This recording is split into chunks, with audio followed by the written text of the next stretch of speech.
Hey everyone, welcome to week 11 in Second Kings. Under pressure. Under That's it. pressure. I'm gonna sing now. It's over. Dum, bum, dum, ba, da, dum. Is that how it goes? Is that the Under Pressure song? Okay. Queen and David Bowie. My head. That's one of those songs I'll start singing that line and then I end up in a different song and Is it people are Ice like, Ice Baby? yes, Because you exactly. wrote that line. Oh, that They would said have. he added a hi-hat. Well, who does he think he is? Man, I know. it's Rob Van Winkle. You know things. I love Happy it. birthday. It's Scott's birthday. Happy Birthday. You gotta sing it faster. Happy birthday to you. Scott. No? Nothing? No, You don't want me to sing it? Well, if You want you're me to going to sing sing it? it, you got to sing it higher. Oh, happy birthday. I could. I don't want to. I did that for a line. We have a practice at Camden. I look at everybody when we sing happy birthday because happy birthday is notoriously slow, and I don't understand why. It's a happy song. It's supposed to be because it's like happy birthday. So I'm like, okay, we're not doing it slow. This is a celebration. So we count. I'm like 1, 2, 3, and then we sing it fast because if it's slow, Count it in. I do because I want us to be joyful when we sing happy birthday. That's a good one. That's all I got for the podcast today. That's it. Thanks for having that. I I suppose you want it to be a little bit slower if you're trying to coordinate a large group of people who aren't necessarily all good at singing. Maybe that's why you go faster, actually. That's what we're going for. I don't mind a group of people singing joyfully and terribly at the same time for a short period of time. Daniel's with us. This is Daniel Swanson. He, if you're watching, D-Swan for sure. D-Swan, that's what we call him. If you're watching, he's kind of in the shadows over What's your there. real name? Glenn. I wanted it to be a J.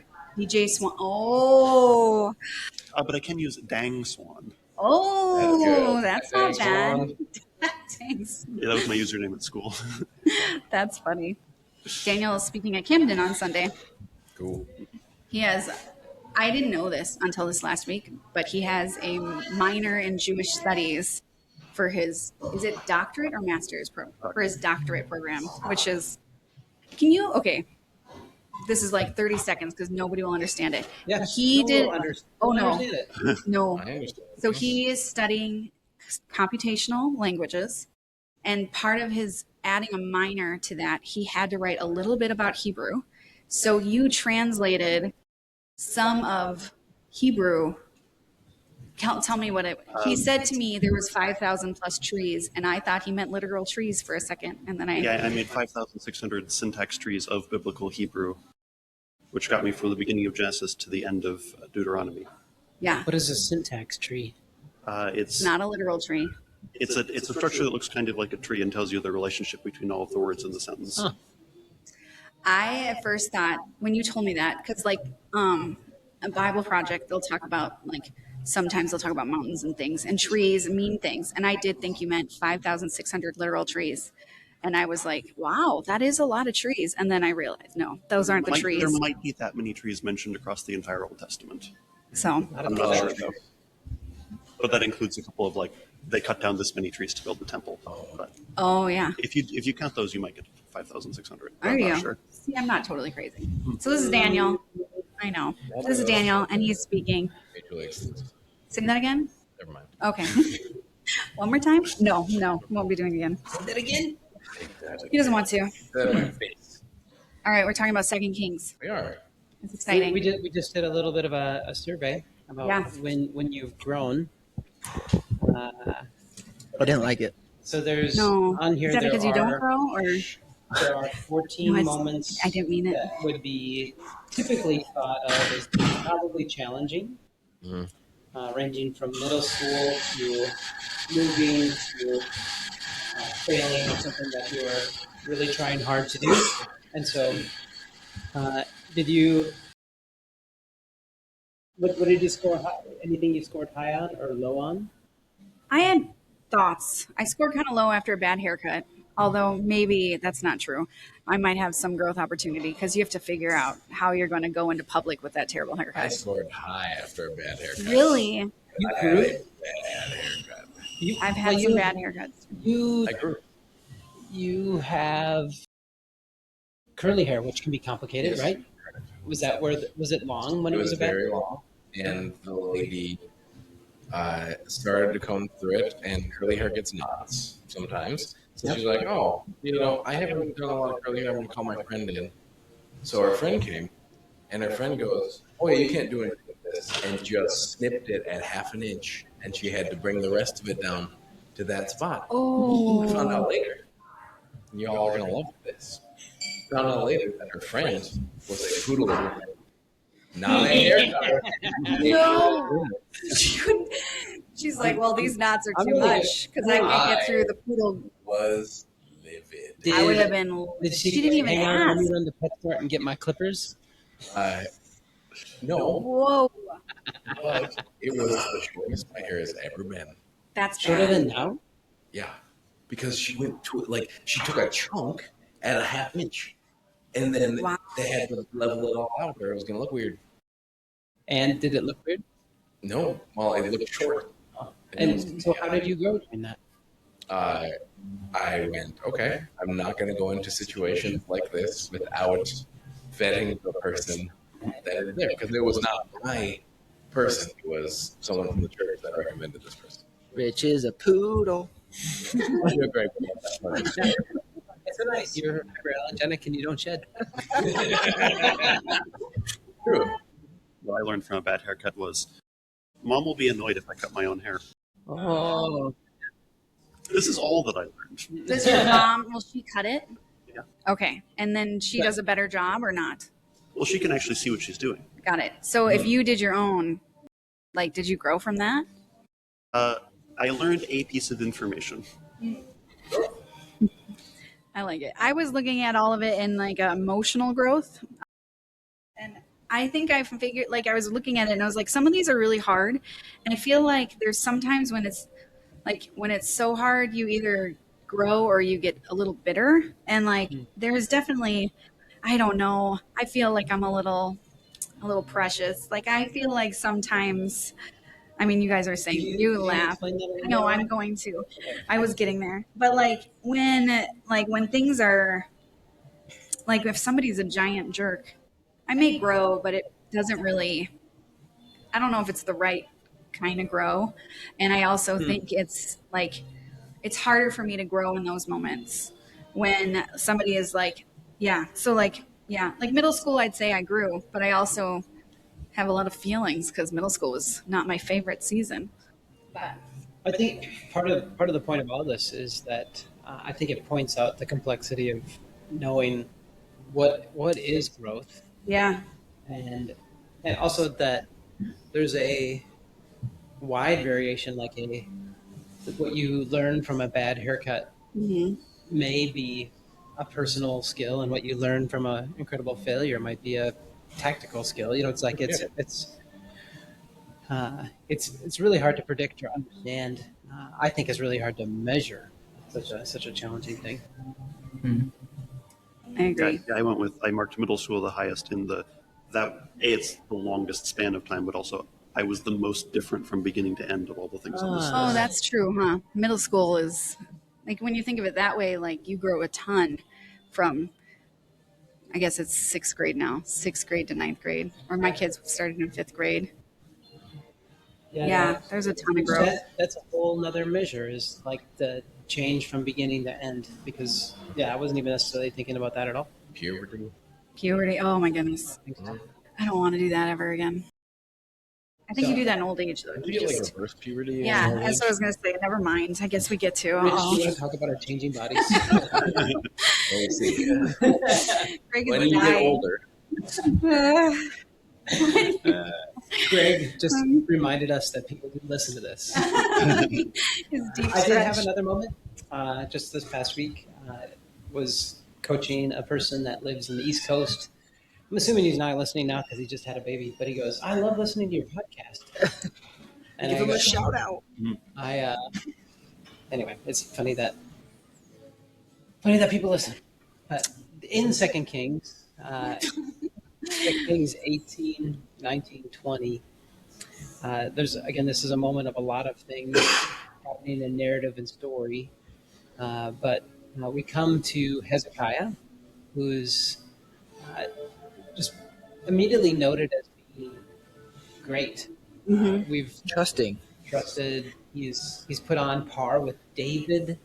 Yeah. And now, to be fair, David had issues. David had issues. It wasn't that this isn't a declaration that David was perfect or anything, but Hezekiah was a good king. He is doing good things. He's a king of the southern kingdom, which is Judah, and uh, and so he has some experiences, as they all do. But he, again, he's committed to the following the worshiping of God.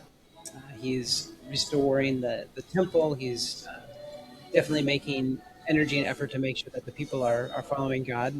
They have victory over Assyria. So Assyria, who has been an attacker of Israel, the northern kingdom, is now now it's your turn, Judah, and God provides.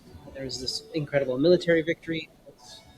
It's actually, I wouldn't even call it a military victory. It's a supernatural. God gives them victory, and after that, he has a moment where he's healed from an illness that he thinks is going to take his life. He has a moment of healing, and it's, a, it's like this repetition of good, good, good, good, and then it's like there's no comma in this narrative in the story. Just there's right into this moment of from these victories, these accolades, these good king moments. To all of a sudden, the Babylonians come, and he has a moment of pride and insecurity showing, and he almost it feels like unknowingly he shows everything that Judah has to the Babylonians. And Yeah. then the follow up is like, what did you show them? What did you do? What did you do? Yeah. Oh no, what did you do? And in essence, it was sharing resources or showing resources to an enemy. But I, it seems like such a here's a moment where it feels like, well, shouldn't this is a no big deal moment. So It what? feels like naivety. Like he's just like, because like, so, I mean, he first, before this, he was sick and going to die.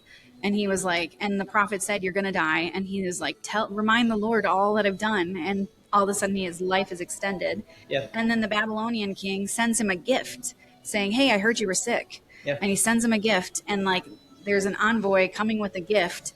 And it's like in my head, I go, he thought they were friends. So he was like, let me show you these. I'm doing better. Let me give you a tour.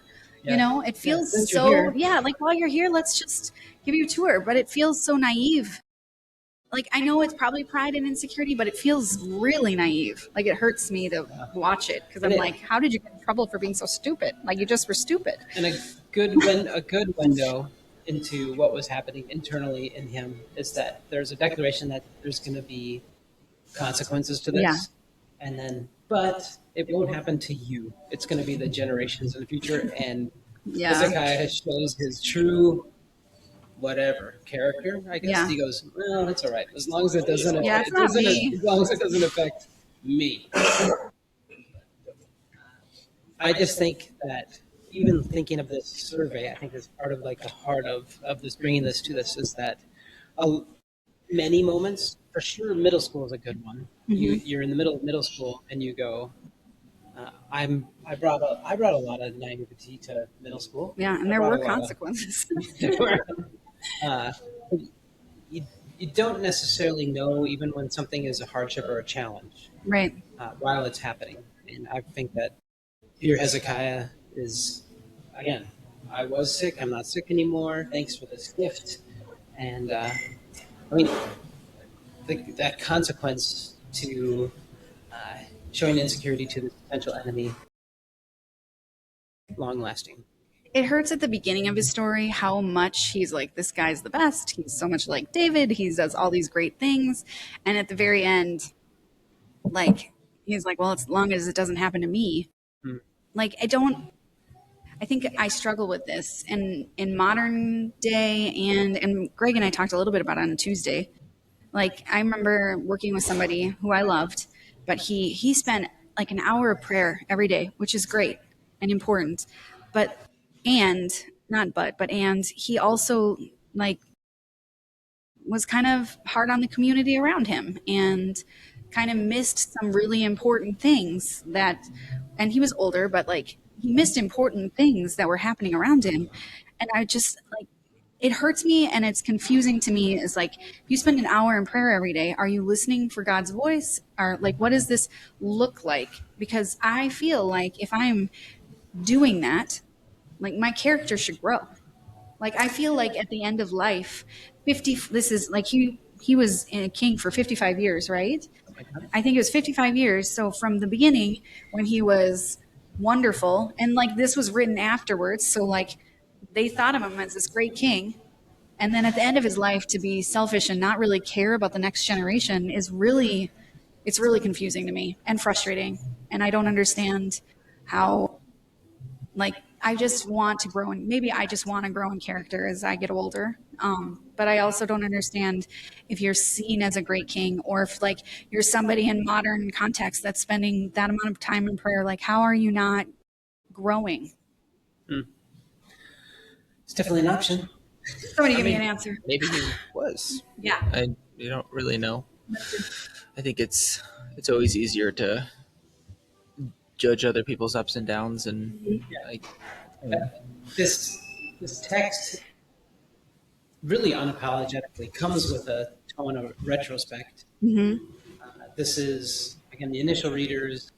If there were, if you're living in exile in Babylon, like there definitely would be as you're reading this story, and he let the Babylonians see all of their resources. Yeah. What was he doing? right. Yeah. And so, And but didn't care about the it's- next generation. The hard part though is like if you put yourself in Hezekiah's shoes, that was the logical thing. Yeah.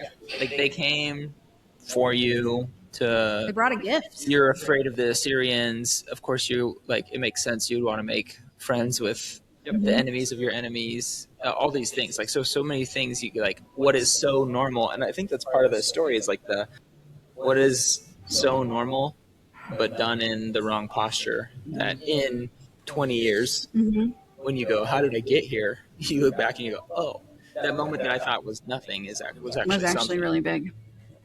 Oof. Yeah, there's That's painful too. a lot of responsibility in that. And Well, I think one response could be I don't want to do that, so I have to control everything, but it's really about a posture of dependence on God, of like Hezekiah went from fear to this moment of pride and everywhere in between, but was really giving up the faith and dependence that he had on God earlier in his story. And so I don't think it's necessarily saying X, Y, and Z. Like it's not making a bullet point list of things to do or not to do. It's saying, hey, when you're living life, like what actually matters is what's in your heart, what you're doing these things out of. If you were one of the people in exile and you're reading this, and the story starts with, this is a great king. He was like David. He's wonderful and all this. And then it ends with him showing all their storage to the Babylonians and not caring about the next generation. Like, if you put yourself in the exiled people's shoes, like, how are you feeling about this king? Like, I feel like I wouldn't necessarily think he was a great king. for sure, Or maybe, well, if that's the best we had, no wonder we ended up here. Yeah, that's true. Yeah. Or if they're self-reflected, it's just an admittance that even when people are great and have great moments, it's not perfection. It's not good. It's not good enough. Yeah. Yeah. yeah, That's good. Really zoomed out narrative is to go. You go all the way back to before King Saul was anointed. Is like, we want a king. You don't really want a king. We want a king. I know. You can have a king, and then to show that the king wasn't the answer. People, culture, system isn't the answer. Again, it's part of the beauty of the cumulative narrative. It says that there's a need for a savior, and guess what? It's not going to be like if you have the best king or even better than the best king. Yeah. Still going to be a challenge, and you bring that there's need for a savior, and I think that we bring that to contemporary church culture, and you say, for the church to really work in our culture today, well, we need better pastors and better leaders and better systems and better plans and better vision and better leaders and Better drums. machine and all that stuff. And again, in this is like, even if it's all working, you're probably going to have if it's working, there will be a moment of pride and not turning to God. What should I do here, God? Yeah. And that's gonna fall short. Jesus, he says to his disciples in a moment of, it was their moment of pride and like their feeling of success or excess. Yes, they were facing incredible adversity by the religious authorities, but the disciples' conversation was who's going to be great, the greatest, most powerful, who's going to be Jesus's right hand man, who's going to be the as this Jesus as a political revolutionary is coming to power, and we see Who's going to get the power? who's going to get the power. Yeah, in Matthew 18, Jesus, he says strong words. He calls children to his side and says, unless you're like one of these, unless you become or choose to become like one of these, you have no part. You can't even enter into the kingdom of heaven. And so that's truly, I tell you, unless you change, again, you is a strong word. Change, unless you change. That's. I just think of words that Jesus could say to me that might cause lack of sleep or something. Unless you change, unless you change, and then it's like, all right. So what is the change going to be? Great leader, more whatever. He says, become like a little child. You can't even enter, or you will never enter into the kingdom of heaven. And then there's this next layer of callenness. Is so there's like becoming a child, but there's also welcomes children, which is that's a hard thing to welcome those that are unimportant or overt or unseen. Seen as unimportant. Yeah. And so, so putting this together with Hezekiah, he's at this moment of win. He'll even other nations are bringing me gifts. That must be pretty important. Pretty important. Not so bad. It stands in contrast to being like a child. Yeah, it does. I really feel like that unless you change moment is really uncomfortable. I'm going to be stuck there for a while because that is something like there's writings in the New Testament. Like there's so much about grace. And I don't remember what book it is anymore because I can't remember anything, but we talked a lot about Jesus being, or the Holy Spirit being our advocate and all of that. And so it's like, we need that. And then there are these scriptures where it's like, if you don't, unless you change, like this isn't going to go well. So, and that's really, I think a very complicated. So there is, I don't think this is Jesus. I wrote a little bit about this, about the why in the road. There's like, this isn't Jesus saying, I'm going to punish you. You've got to be simple and unknown and uninformed. And or I think Jesus is going, let me help you out here. Yeah. If you, it's so helpful to not see yourself as being that important. It's so helpful to realize that you need help. It's so helpful to realize that you're the least, and that's not a matter of like punishment or making you pleasing to God. Jesus is going, this is going to help. Yeah, it is better. And I think like that's like when you look at the survey we did, like being able to ask for help, being willing to say, hey, I'm one of the least of these. All of these moments really can show you that like it's painful, but it can show you that you're one of the least of these. Like you're not the most important all the time. You're not number one all the time. And I feel like if you're able to say what you need, but also recognize your unimportance and live in humility, like there is a lot more growth that happens in those moments. Everything yells at me internally in me and go, get things figured out, get it, get there, do it, be fine. And like the Arrive. Or think you have to have already arrived to do anything. I think sometimes like as you get older, you think you should have certain things figured out, and then you do them and you realize, oh shoot, I don't have this figured out. And it's almost a little embarrassing sometimes. You're like, oh shoot, that goes I should have exactly known back that. to the childlike thing. Yeah. It's like, I love, one of my favorite things about kids is that they unashamedly ask for help. Yeah, They it's not a literally big can just deal. be like, I don't know how to do that. Yeah. I've never seen that. Why is this doing this? Like the stupidest questions. And they just are interested in actually finding out rather. Right. We get so tied up in our own, I should have already known this. Yeah. I don't want to be seen this way. I love, so there's that wing of childlike, and then I think to mix on top of that things that I need is like if you ask a child like, "Hey, are you a good dancer?" and they go, "Yes," and they bust their moves and like, "Are you pretty good? Are you good? Are you a good songwriter?" Yeah.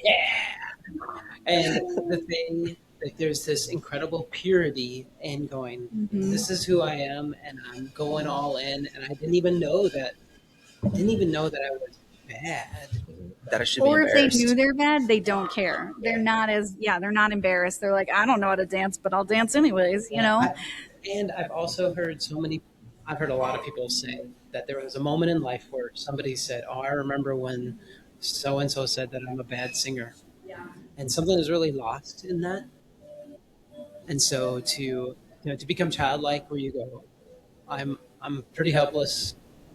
I I can't make it without mom and dad. I can't make it without things being provided for me, and that doesn't mean that I'm worthless. Yeah, Pretty incredible. I like it.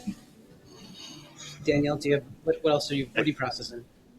I just remembering something I saw once where someone said, imagine how much easier it would be to like learn a language if you weren't afraid to just wander into a room and say "gua" and let people correct you. Yeah. What a little child does. Yeah. Yep. In when I was in Jordan with a group of people from our church community, I we did a Arabic lesson. I thought it was terrible. I did not enjoy it. But having a meal with a family, sitting next to a 7-year-old and a 9-year-old, as I had an Arabic lesson from them, and they were English speakers first, but they also were kids who learned Arabic as little kids, and they were amazing teachers. Amazing teachers. Yeah. And I think actually the amazement of their teaching wasn't necessarily them. It was, again, my perspective that I brought to their teaching. I also think, like, when you say that, like, I was thinking about, like, in our community, there's a lot of people that speak Spanish and I don't. And sometimes I will like do a little translator and try to speak a little bit of Spanish just to make sure that we can communicate when we need to. And there isn't judgment that I don't know. Like, I want to come into that situation and be able to be fluent and have a full conversation. And there isn't judgment that I can't do that. But there is joy that I've tried, like, that I'm willing to do that. Like, I'm willing to put myself out there and be able to communicate with people that may not always feel like people are trying, you know? And I don't know, being something like I've been processing lately is there's a line between being totally a crazy old lady. I know, I'm not pointing at you. I know you weren't, but like, you know, and like trying to, you know, where's the balance in being too crazy? But I like feel like I've just been like accepting that like there was a guy in here earlier, he's wearing a bright shirt with flamingos on it. And I was like, you know what? It's weird. I'm going to tell him though that I love his shirt.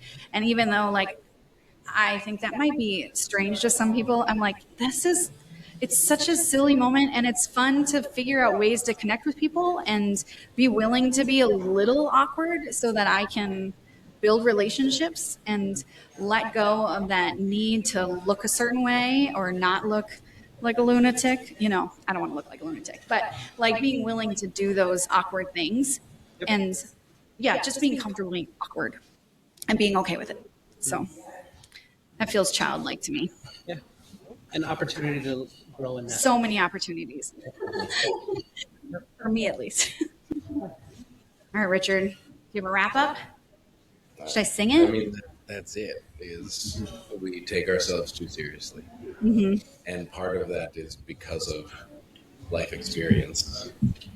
And moments that we have grown can also be moments that we unfortunately have become more grown up, Yeah. which then means I'm not going to do that because of how I look or because of that X, Y, and Z. And to embrace those moments that we can be more like a kid learning a language or asking a question or whatever is a good thing.